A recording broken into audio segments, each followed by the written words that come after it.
दोस्तों नमस्कार। मैं नाथ सोनांचली कथा कहानी और उपन्यास के संग के साथ पुनः हाजिर हूँ। दोस्तों इस समय हम लोग सुन रहे हैं प्रेमचंद की लिखी हुई कुछ श्रेष्ठ कहानियों का वाचन। इस कड़ी में आज लीजिए सुनिए प्रेमचंद की लिखी हुई मानसरोवर भाग 4 से कहानी मांगे की घड़ी का वाचन मेरे अर्थात नाथ सोनांचली के स्वर में। मेरी समझ में आज तक यह बात न आई कि लोग ससुराल जाते हैं तो इतना ठाट बाट क्यों बनाते हैं। आखिर इसका उद्देश्य क्या होता है। हम अगर लखपति तो क्या और रोटियों को मोहताज हैं तो क्या। विवाह तो हो ही चुका, अब इस ठाट का हमारे ऊपर क्या असर पड़ सकता है। विवाह के पहले तो उससे कुछ काम निकल सकता है। हमारी संपन्नता बातचीत पक्की करने में बहुत कुछ सहायक हो सकती है। लेकिन जब विवाह हो गया, देवी जी हमारे घर का सारा रहस्य जान गई और निसंदेह अपने माता पिता से रो रो कर अपने दुर्भाग्य की कथा भी कह सुनाई, तो हमारा यह ठाट हानि के सिवा लाभ नहीं पहुंचा सकता। फटे हालों देखकर संभव है हमारी सास जी को कुछ दया आ जाती और विदाई के बहाने कोई माकूल रकम हमारे हाथ लग जाती। यह ठाट देखकर तो वह अवश्य ही समझेंगे कि अब इसका सितारा चमक उठा है, जरूर कहीं न कहीं से माल मार लाया है। उधर नाई और कहार इनाम के लिए बड़े बड़े मुंह फैलाएंगे, वह अलग। देवी जी को भी भ्रम हो सकता है।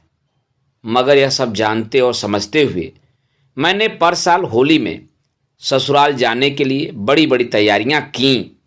रेशमी अचकन जिंदगी में कभी न पहनी थी। फ्लेक्स के बूटों का भी स्वप्न देखा करता था। अगर नगद रुपए देने का प्रश्न होता तो शायद यह स्वप्न स्वप्न ही रहता। पर एक दोस्त की कृपा से दोनों चीजें उधार मिल गईं। चमड़े का सूटकेस एक मित्र से मांग लाया। दरी फट गई थी और नई दरी उधार मिल सकती थी, लेकिन बिछावन ले जाने की मैंने जरूरत न समझी।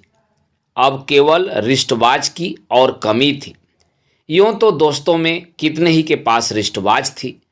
मेरे सिवा ऐसे अभागे बहुत कम होंगे जिनके पास रिस्टवाच न हो। लेकिन मैं सोने की घड़ी चाहता था और वह केवल दानू के पास थी। मगर दानू से मेरी बेतलकुफी न थी। दानू रूखा आदमी था। मंगनी की चीज़ों का लेना और देना दोनों ही पाप समझता था। ईश्वर ने माना है, वह इस सिद्धांत का पालन कर सकता है। मैं कैसे कर सकता हूं। जानता था कि वह साफ इनकार करेगा, पर दिल न माना। खुशामद के बल पर मैंने अपने जीवन में बड़े बड़े काम कर दिखाए हैं। इसी खुशामद की बदौलत आज महीने में 30 रुपए की फटकारता हूं। 1000 ग्रेजुएटों से कम उम्मीदवार न थे, लेकिन सब मुंह ताकते रह गए और बंदा मूछों पर ताव देता हुआ घर आया। जब इतना बड़ा पाला मार लिया तो 2-4 दिन के लिए घड़ी मांग लाना कौन सा बड़ा मुश्किल काम था। शाम को जाने की तैयारी थी। प्रातःकाल दानू के पास पहुंचा और उनके छोटे बच्चे को, जो बैठक के सामने सहन में खेल रहा था, गोद में उठाकर लगा भींच भींच कर प्यार करने। दानू ने पहले तो मुझे आते देखकर जरा त्योरियां चढ़ाई थी, लेकिन मेरा यह वात्सल्य देखकर कुछ नरम पड़े। उनके ओठों के किनारे जरा फैल गए। बोले, खेलने दो दुष्ट को, तुम्हारा कुर्ता मैला हुआ जाता है। मैं तो इसे कभी छूता भी नहीं। मैंने कृत्रिम तिरस्कार का भाव दिखाकर कहा, मेरा कुर्ता मैला हो रहा है ना, आप इसकी क्यों फिक्र कर रहे हैं। वाह, ऐसा फूल सा बालक और उसकी यह कदर, तुम जैसे को तो ईश्वर नाहक संतान देता है। तुम्हें भारी मालूम होता है तो लाओ मुझे दे दो। यह कहकर मैंने बालक को कंधे पर बैठा लिया और सहन में कोई 15 मिनट तक उचकता फिरा। बालक खिलखिलाता था और मुझे दम न लेने देता था। यहाँ तक कि दानू ने उसे मेरे कंधे से उतार कर जमीन पर बैठा दिया और बोले, कुछ पान पत्ता तो लाया नहीं, उल्टे सवारी कर बैठा। जा अम्मा से पान बनवा ला। बालक मचल गया। मैंने उसे शांत करने के लिए दानू को हल्के हाथों से 2-3 धप जमाए और उनकी रिस्ट वॉच से सुसज्जित कलाई पकड़कर बोला, ले लो बेटा, इनकी घड़ी ले लो। यह बहुत मारा करते हैं तुम्हें। आप तो घड़ी लगाकर बैठे हैं और हमारे मुन्ने के पास नहीं। मैंने चुपके से रिस्ट वॉच खोलकर बालक की बाह में बांध दी और तब उसे गोद में उठाकर बोला, भैया अपनी घड़ी हमें दे दो। सयाने बाप के बेटे भी सयाने होते हैं।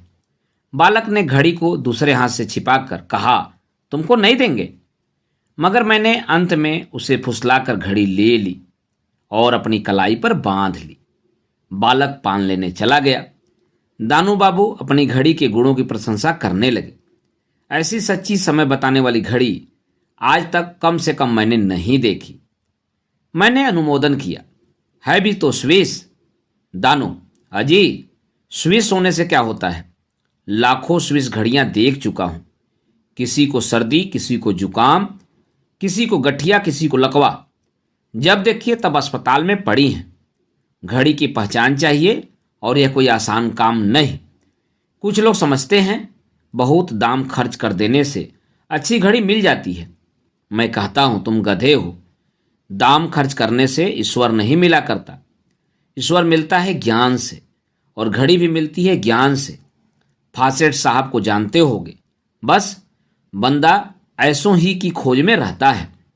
एक दिन आकर बैठ गया। शराब की चाट थी, जेब में रुपए नदारद। मैंने 25 रुपए में यह घड़ी ले ली। इसको 3 साल होते हैं, आज तक 1 मिनट का फर्क नहीं पड़ा।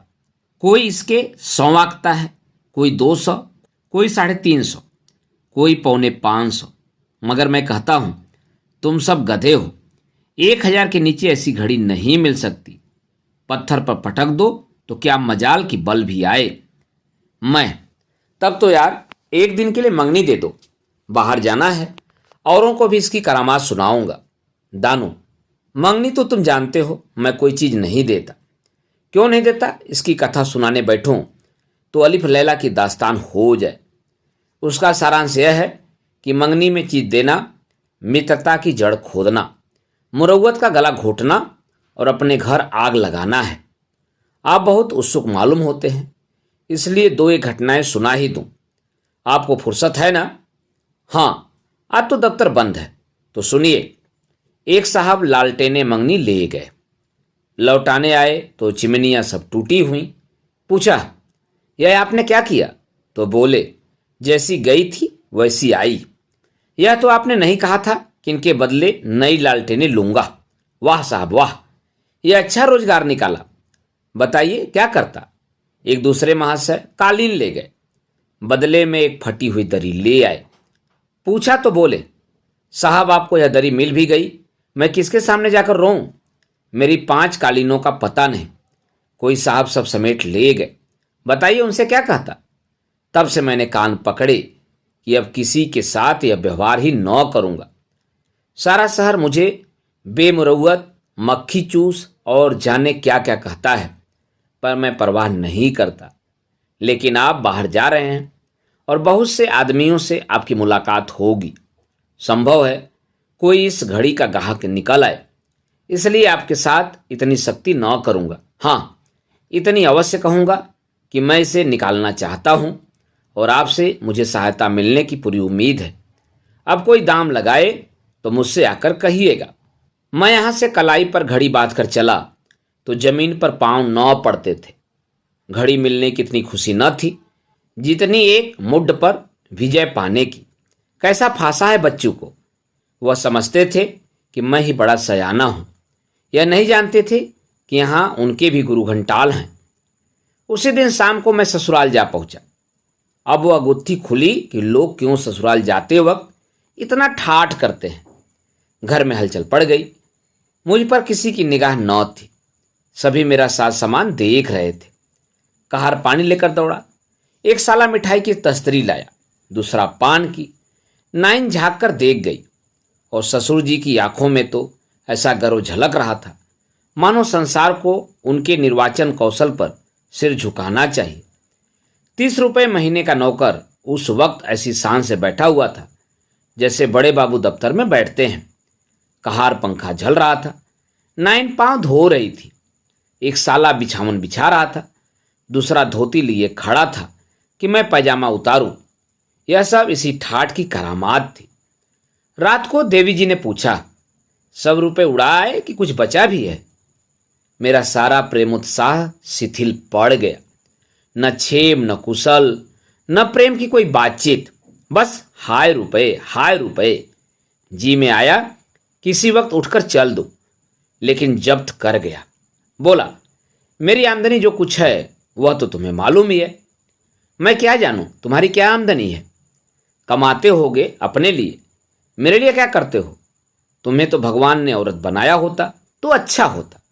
रात दिन कंघी चोटी किया करते, तुम नाहक मर्द बने। अपने शौक श्रृंगार से बचत ही नहीं, दूसरों की फिक्र क्या करोगे? मैंने झुझलाकर कहा, क्या तुम्हारी यही इच्छा है कि इसी वक्त चला जाऊं? देवी जी ने भी त्योरियां चढ़ाकर कहा, चले क्यों नहीं जाते? मैं तो तुम्हें बुलाने न गई थी, या मेरे लिए कोई रोकड़ लाए हो? मैंने चिंतित स्वर में कहा, तुम्हारी निगाह में प्रेम का कोई मूल्य नहीं, जो कुछ है वह रोकड़ ही है। देवी जी ने त्योरियां चढ़ाए हुए ही कहा, प्रेम अपने आप से करते होंगे, मुझसे तो नहीं करते। तुम्हें पहले तो यह शिकायत कभी न थी, इससे यह तो तुमको मालूम हो ही गया कि मैं रोकड़ की परवाह नहीं करती। लेकिन देखती हूं कि ज्यों ज्यों तुम्हारी दशा सुधर रही है, तुम्हारा हृदय भी बदल रहा है। इससे तो यह अच्छा था कि तुम्हारी वही दशा बनी रहती। तुम्हारे साथ उपवास कर सकती हूँ, फटे चिथड़े पहनकर दिन काट सकती हूँ, लेकिन यह नहीं हो सकता कि तुम चैन करो और मैं मैके में परी भाग्य को रोया करूं। मेरा प्रेम उतना सहनशील नहीं है। सालों और नौकरों ने मेरा जो आदर सत्कार किया था, उसे देखकर मैं अपने ठाठ पर फूला न समाया था।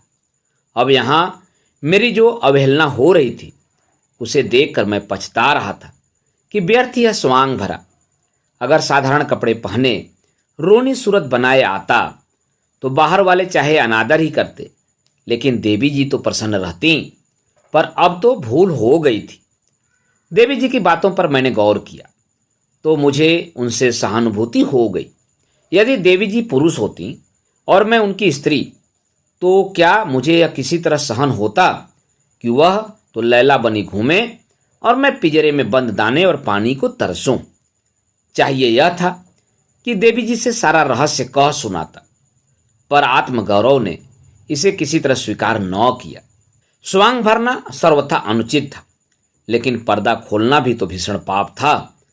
आखिर मैंने फिर उसी खुशामद से काम लेने का निश्चय किया जिसने इतने कठिन अवसरों पर मेरा साथ दिया था। प्रेम पुलकित कंठ से बोला, प्रिय, सच कहता हूं, मेरी दशा अब भी वही है, लेकिन तुम्हारे दर्शनों की इच्छा इतनी बलवती हो गई थी कि उधार कपड़े लिए, यहां तक कि अभी सिलाई भी नहीं दी। फटे हालों आते संकोच होता था कि सबसे पहले तुमको दुख होगा और तुम्हारे घर वाले भी दुखी होंगे। अपनी दशा जो कुछ है वह तो है ही, उसका ढिढोरा पीटना तो और भी लज्जा की बात है। देवी जी ने कुछ शांत होकर कहा, तो उधार लिया? और नगद कहाँ धरा था? घड़ी भी उधार ली? हाँ, एक जान पहचान की दुकान से ले ली। कितने की है? बाहर किसी ने पूछा होता तो मैं 500 रुपये से कौड़ी कम न बताया होता, लेकिन यहां मैंने 25 रुपया बताया। तब तो बड़ी सस्ती मिल गई, और नहीं तो मैं फंसता ही क्यों? इसे मुझे देते जाना। ऐसा जान पड़ा मेरे शरीर में रक्त ही न रहा, सारे अवयव निस्पंद हो गए। इनकार करता हूं तो नहीं बचता, स्वीकार करता हूं तो भी नहीं बचता। आज प्रातः काल यह घड़ी मंगनी पाकर मैं फूला न समाया था। इस समय वह ऐसी मालूम हुई मानो कौड़ियाला गेंठली मारे बैठा हो। बोला, तुम्हारे लिए कोई अच्छी घड़ी ले लूंगा। जी नहीं, माफ कीजिए, आप ही अपने लिए दूसरी घड़ी ले लीजिएगा। मुझे तो यही अच्छी लगती है, कलाई पर बांधे रहूंगी। जब जब इस पर आंखें पड़ेंगी तुम्हारी याद आएगी। देखो, तुमने आज तक मुझे फूटी कौड़ी भी कभी नहीं दी। अब इनकार करोगे तो फिर कोई चीज न मांगूंगी। देवी जी के कोई चीज न मांगने से मुझे किसी विशेष हानि का भय न होना चाहिए था, बल्कि उनके इस विराग का स्वागत करना चाहिए था। पर न जाने क्यों मैं डर गया। कोई ऐसी युक्ति सोचने लगा कि वह राजी हो जाएं और घड़ी भी न देनी पड़े। बोला, घड़ी क्या चीज है? तुम्हारे लिए जान हाजिर है प्रिय। लाओ, तुम्हारी कलाई पर बांध दो। लेकिन बात यह है कि वक्त का ठीक ठीक अंदाज न होने से कभी कभी दफ्तर पहुंचने में देर हो जाती है और व्यर्थ की फटकार सुननी पड़ती है।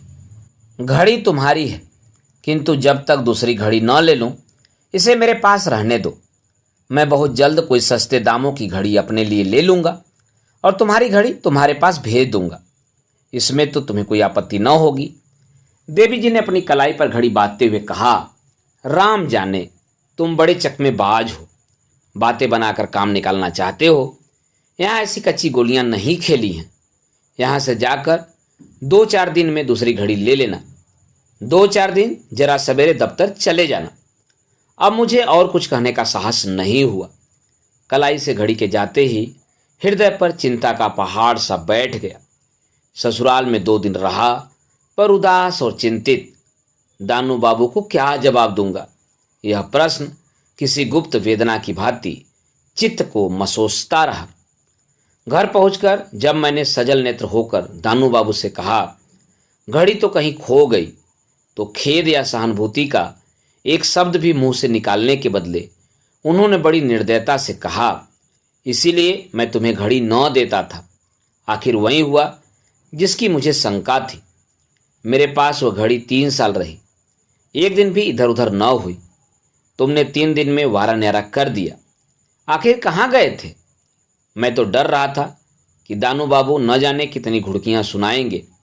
उनकी यह क्षमाशीलता देखकर मेरी जान में जान आई। बोला, जरा ससुराल चला गया था। तो भाभी को लिवा लाए? जी, भाभी को लिवा लाता, अपनी गुजर होती ही नहीं, भाभी को लिवा लाता। आखिर तुम इतना कमाते हो, वह क्या करते हो? कमाता क्या हूं? अपना सिर। 30 रुपये महीने का नौकर हूं, तो 30 खर्च कर डालते हो। क्या 30 रुपये मेरे लिए बहुत हैं? जब तुम्हारी कुल आमदनी 30 रुपये है, तो यह सब अपने ऊपर खर्च करने का तुम्हें अधिकार नहीं है। बीबी कब तक मैके में पड़ी रहेगी? जब तक और तरक्की नहीं होती तब तक मजबूरी है। किस बिरते पर बुलाऊं? और तरक्की 2-4 साल न हो तो? यह तो ईश्वर ही ने कहा है। इधर तो ऐसी आशा नहीं है। शाबाश, तब तो तुम्हारी पीठ ठोकनी चाहिए। और कुछ काम क्यों नहीं करते? सुबह को क्या करते हो? सारा वक्त नहाने धोने खाने पीने में निकल जाता है, फिर दोस्तों से मिलना जुलना भी तो है। तो भाई, तुम्हारा रोग असाध्य है। ऐसे आदमी के साथ मुझे लेस मात्र भी सहानुभूति नहीं हो सकती। आपको मालूम है, मेरी घड़ी 500 रुपये की थी। सारे रुपए आपको देने होंगे।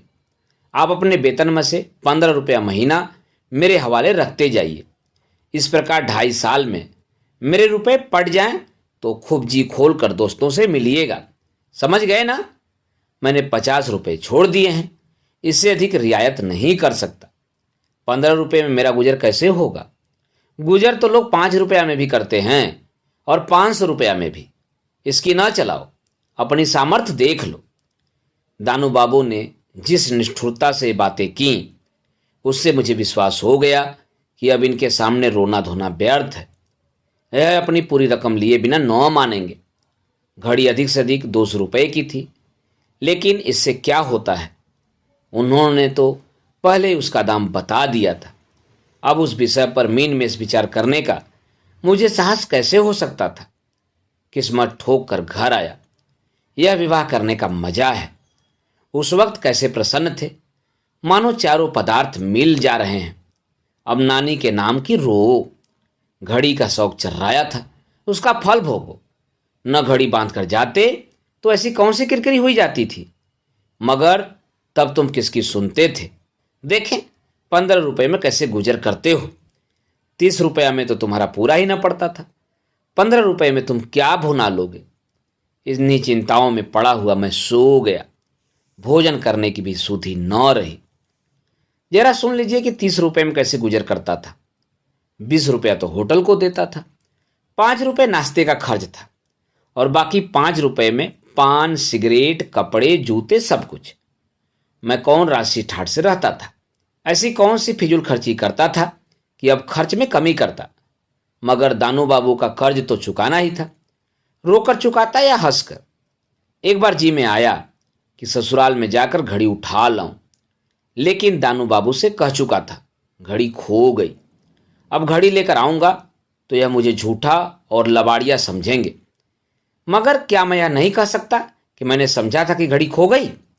ससुराल गया तो उसका पता चल गया। मेरी बीबी ने उड़ा दी थी। हाँ, यह चाल अच्छी थी, लेकिन देवी जी से क्या बहाना करूंगा?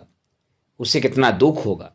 घड़ी पाकर कितनी खुश हो गई थी। अब जाकर घड़ी छीन लाऊं तो शायद फिर मेरी सूरत भी न देखे। हाँ, यह हो सकता था कि दानू बाबू के पास जाकर रोता। मुझे विश्वास था कि आज क्रोध में उन्होंने चाहे कितनी ही निष्ठुरता दिखाई हो, लेकिन 2-4 दिन के बाद जब उनका क्रोध शांत हो जाए और मैं जाकर उनके सामने रोने लगूं तो उन्हें अवश्य दया आ जाएगी। बचपन की मित्रता हृदय से नहीं निकल सकती, लेकिन मैं इतना आत्मगौरव शून्य न था और न हो सकता था। मैं दूसरे ही दिन एक सस्ते होटल में उठ गया। यहाँ 12 रुपये में ही प्रबंध हो गया। सुबह को दूध और चाय से नाश्ता करता था। अब छटांग भर चनों पर बसर होने लगी। 12 रुपये यूं तो बचे। पान, सिगरेट आदि के मद में 3 रुपये और कम किए और महीने के अंत में साफ 15 रुपये बचा लिए। यह विकट समस्या थी। इंद्रियों का निर्दय दमन ही नहीं, पूरा संन्यास था। पर जब मैंने ये 15 रुपये ले जाकर दानू बाबू के हाथ में रखे तो ऐसा जान पड़ा मानो मेरा मस्तक ऊंचा हो गया है। ऐसे गौरवपूर्ण आनंद का अनुभव मुझे जीवन में कभी न हुआ था। दानू बाबू ने सहृदयता के स्वर में कहा, बचाए या किसी से मांग लाए? बचाया है भाई, मांगता किससे? कोई तकलीफ तो नहीं हुई? कुछ नहीं। अगर कुछ तकलीफ हुई भी तो इस वक्त भूल गई। सुबह को तो अब खाली रहते हो। आमदनी कुछ और बढ़ाने की फिक्र क्यों नहीं करते? चाहता तो हूं कि कोई काम मिल जाए तो कर लूं, पर मिलता ही नहीं। यहां से लौटा तो मुझे अपने हृदय में एक नवीन बल, एक विचित्र स्फूर्ति का अनुभव हो रहा था। अब तक जिन इच्छाओं को रोकना कष्टप्रद जान पड़ता था, अब उनकी ओर ध्यान भी न जाता था। जिस पान की दुकान को देखकर चित्त अधीर हो जाता था, उसके सामने से मैं सिर उठाए निकल जाता था, मानो अब मैं उस सतह से कुछ ऊंचा उठ गया हूं।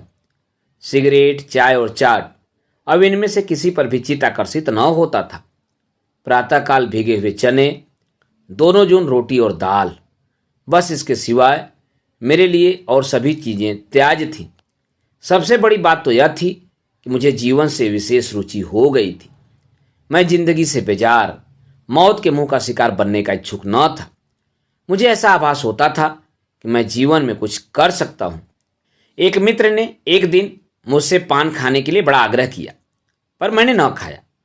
तब वह बोले, तुमने तो यार पान छोड़कर कमाल कर दिया।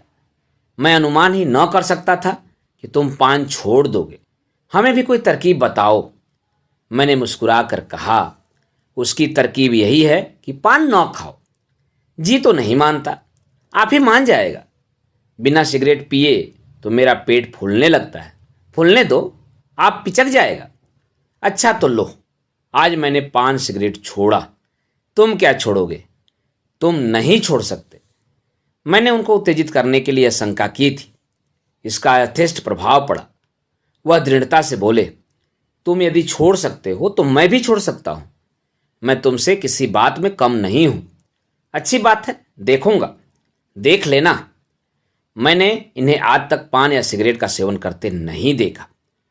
5वें महीने जब मैं रुपए लेकर दानू बाबू के पास गया, सच मानो वह टूट कर मेरे गले से लिपट गए। बोले, हो तो यार तुम धून के पक्के, मगर सच कहना, मुझे मन में कोसते तो नहीं? मैंने हंसकर कहा, अब तो नहीं कोसता, मगर पहले जरूर कोसता था। अब क्यों इतनी कृपा करने लगे? इसलिए कि मुझ जैसी स्थिति के आदमी को जिस तरह से रहना चाहिए वह तुमने सिखा दिया। मेरी आमदनी में आधा मेरी स्त्री का है, पर अब तक मैं उसका हिस्सा भी हड़प कर जाता था। अब मैं इस योग्य हो रहा हूं कि उसका हिस्सा उसे दे दूं या स्त्री को अपने पास रखूं। तुमने मुझे बहुत अच्छा पाठ दे दिया। अगर तुम्हारी आमदनी कुछ बढ़ जाए तो फिर उसी तरह रहने लगोगे? नहीं, कदापि नहीं। अपनी स्त्री को बुला लूंगा। अच्छा तो खुश हो जाओ, तुम्हारी तरक्की हो गई है। मैंने अविश्वास के भाव से कहा, मेरी तरक्की अभी क्या होगी? अभी मुझसे पहले के लोग बड़े नाक रगड़ रहे हैं।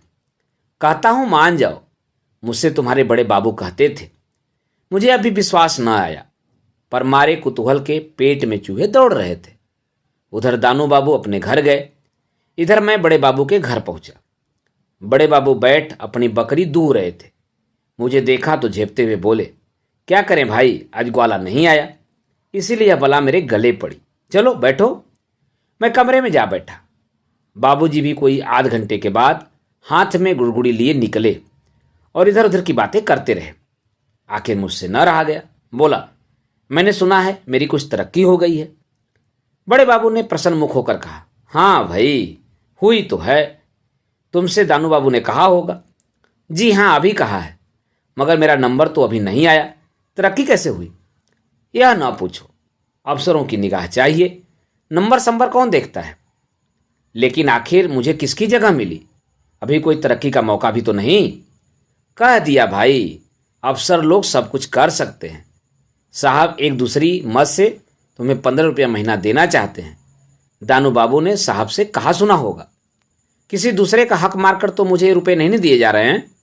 नहीं, यह बात नहीं है, मैं खुद इसे मंजूर न करता। महीना गुजरा, मुझे 45 रुपये मिले, मगर रजिस्टर में मेरे नाम के सामने वहीं 30 रुपया लिखे थे। बड़े बाबू ने अकेले बुलाकर मुझे रुपए दिए और ताकीद कर दी कि किसी से कहना मत, नहीं दफ्तर में बावेला मच जाएगा। साहब का हुक्म है कि यह बात गुप्त रखी जाए। मुझे संतोष हो गया कि किसी सहकारी का गला घोटकर मुझे रुपए नहीं दिए गए। खुश खुश रुपए लिए सीधा दानू बाबू के पास पहुंचा। वह मेरी बाछे खिली देखकर बोले, मार लाए तरक्की? क्यों? हाँ यार, रुपए तो 15 मिले, लेकिन तरक्की नहीं हुई, किसी और मद से दिए गए हैं। तुम्हें रुपए से मतलब है, चाहे किसी मद से मिले। तो अब बीबी को लेने जाओगे ना? नहीं, अभी नहीं। तुमने तो कहा था आमदनी बढ़ जाएगी तो बीबी को लाऊंगा, अब क्या हो गया? मैं सोचता हूँ पहले रुपए पटा दूँ, अब से 30 रुपये महीने देता जाऊंगा। साल भर में पूरे रुपए पड़ जाएंगे, तब मुक्त हो जाऊंगा। दानू बाबू की आंखें सजल हो गई। मुझे आज अनुभव हुआ कि उनकी इस कठोर आकृति के नीचे कितना कोमल हृदय छिपा हुआ था। बोले, नहीं, अब कि मुझे कुछ मत दो। रेल का खर्च पड़ेगा, वह कहाँ से दोगे? जाकर अपनी स्त्री को ले आओ। मैंने दुविधा में पड़कर कहा, यार अभी न मजबूर करो, शायद किस्त न अदा कर सकूं तो। दानू बाबू ने मेरा हाथ पकड़कर कहा, तो कोई हरज नहीं। सच्ची बात यह है कि मैं अपनी घड़ी के दाम पा चुका। मैंने तो उसके 25 रुपये ही दिए थे। उस पर 3 साल काम ले चुका था। मुझे तुमसे कुछ लेना न चाहिए था। अपनी स्वार्थपरता पर लज्जित हूँ। मेरी भी आंखें भर आईं। जी में तो आया घड़ी का सारा रहस्य कह सुनाऊं, लेकिन जब्त कर गया। गदगद कंठ से बोला, नहीं दानू बाबू, मुझे रुपये अदा कर लेने दो। आखिर तुम उस घड़ी को 400-500 रुपये में बेच लेते या नहीं? मेरे कारण तुम्हें इतना नुकसान क्यों हो? भाई अब घड़ी की चर्चा न कहो, यह बताओ कब जाओगे?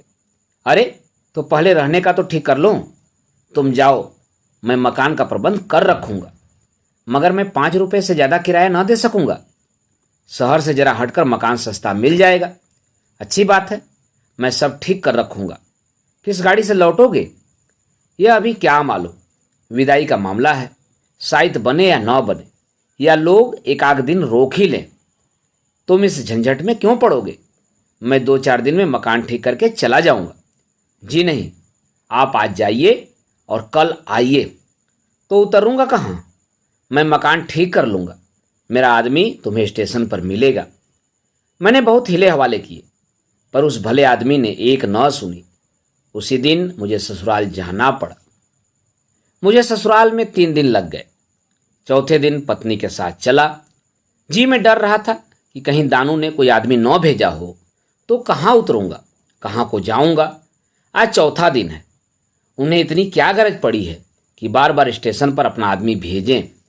गाड़ी में सवार होते समय इरादा हुआ कि दानू को तार से अपने आने की सूचना दे दूं, लेकिन 12 आने का खर्च था, इससे हिचक गया। मगर जब गाड़ी बनारस पहुंची तो देखता हूं कि दानू बाबू स्वयं कोट हैट लगाए 2 कुलियों के साथ खड़े हैं। मुझे देखते ही दौड़े और बोले, ससुराल की रोटियां बड़ी प्यारी लग रही थीं क्या? 3 दिन से रोज दौड़ रहा हूं, जुर्माना देना पड़ेगा। देवी जी सिर से पांव तक चादर ओढ़े गाड़ी से उतरकर प्लेटफार्म पर खड़ी हो गई थी। मैं चाहता था जल्दी से गाड़ी में बैठकर यहाँ से चल दूं। घड़ी उनकी कलाई पर बंधी हुई थी। मुझे डर लग रहा था कि कहीं उन्होंने हाथ बाहर निकाला और दानू की निगाह घड़ी पर गई तो बड़ी झेप होगी। मगर तकदीर का लिखा कौन टाल सकता है। मैं देवी जी से दानू बाबू की सज्जनता का खूब बखान कर चुका था।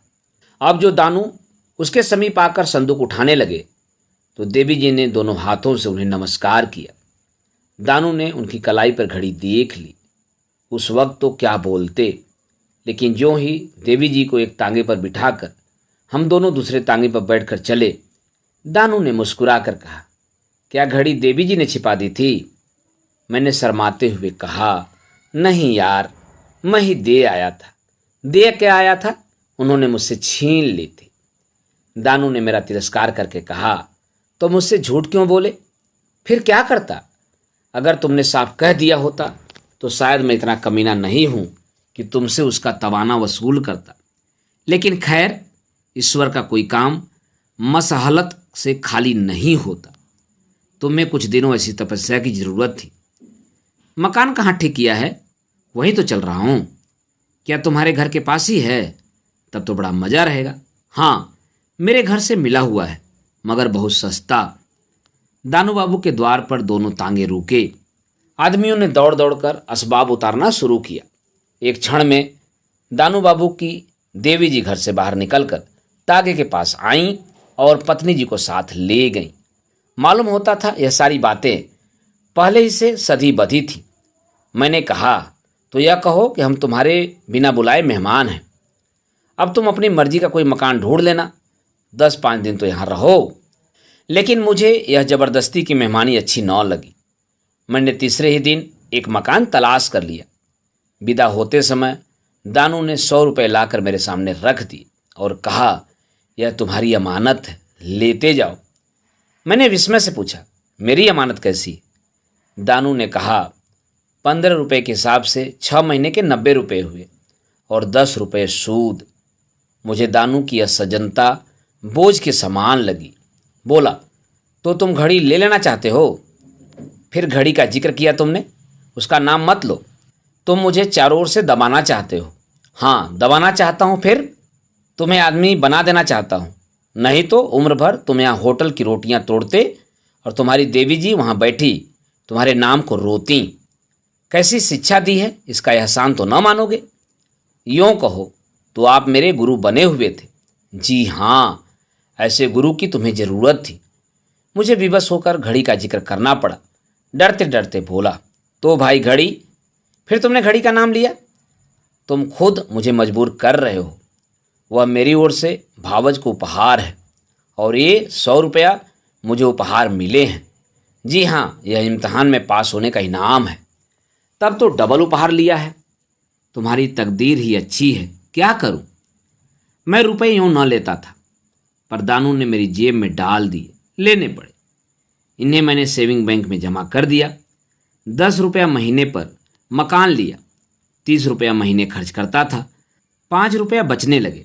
अब मुझे मालूम हुआ कि दानू बाबू ने मुझे 6 महीना तक यह तपस्या न कराई होती तो सचमुच मैं न जाने कितने दिनों तक देवी जी को मैके में पड़ा रहने देता।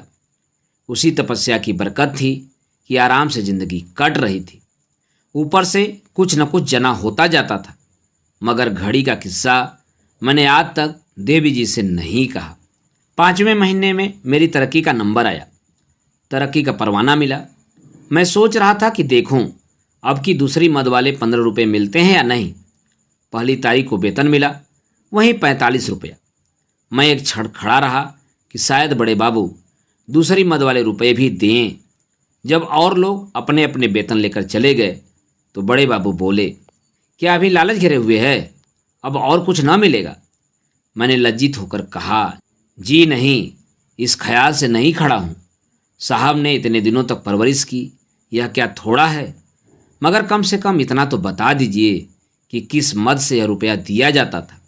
बड़े बाबू, पूछकर क्या करोगे? कुछ नहीं, यूं ही जानने को जी चाहता है। जाकर दानू बाबू से पूछो। दफ्तर का हाल दानू बाबू क्या जान सकते हैं? नहीं, यह हाल वही जानते हैं। मैंने बाहर आकर एक तागा किया और दानू के पास पहुंचा। आज पूरे 10 महीने के बाद मैंने तागा किराए पर किया। इस रहस्य को जानने के लिए मेरा दम घुट रहा था। दिल में तय कर लिया था कि अगर बच्चू ने यह षड्यंत्र रचा होगा तो बुरी तरह खबर लूंगा। आप बगीचे में टहल रहे थे, मुझे देखा तो घबरा कर बोले, कुशल तो है, कहाँ से भागे आते हो? मैंने कृत्रिम क्रोध दिखाकर कहा, मेरे यहाँ तो कुशल है, लेकिन तुम्हारी कुशल नहीं। क्यों भाई, क्या अपराध हुआ है? आप बतलाइए कि 5 महीने तक मुझे जो 15 रुपये वेतन के ऊपर मिलते थे वह कहाँ से आते थे? तुमने बड़े बाबू से नहीं पूछा? तुम्हारे दफ्तर का हाल मैं क्या जानूं? मैं आज दानू से बेतकल्लुफ हो गया था। बोला, देखो दानू, मुझसे उड़ोगे तो अच्छा न होगा। क्यों नाहक मेरे हाथों पीटोगे? पीटना चाहो तो पीट लो भाई, सैकड़ों ही बार पीटा है, एक बार और सही। बार पर से जो ढकेल दिया था उसका निशान बना हुआ है, यह देखो। तुम टाल रहे हो और मेरा दम घूट रहा है। सच बताओ, क्या बात थी? बात कुछ नहीं थी। मैं जानता था कि कितनी ही किफ़ायत करोगे, 30 रुपये में तुम्हारा गुजर न होगा, और न सही दोनों वक्त रोटियां तो मिलें, बस इतनी बात है। अब इसके लिए जो चाहो दंड दो। दोस्तों, अभी आप सुन रहे थे प्रेमचंद की लिखी कहानी मांगे की घड़ी का वाचन मेरे अर्थात नाथ सोनांचली के स्वर में। दोस्तों, और भी किस्से, कहानी और उपन्यास सुनने के लिए आप मेरे साथ कथा कहानी और उपन्यास के साथ जुड़े रहें। धन्यवाद। नमस्कार।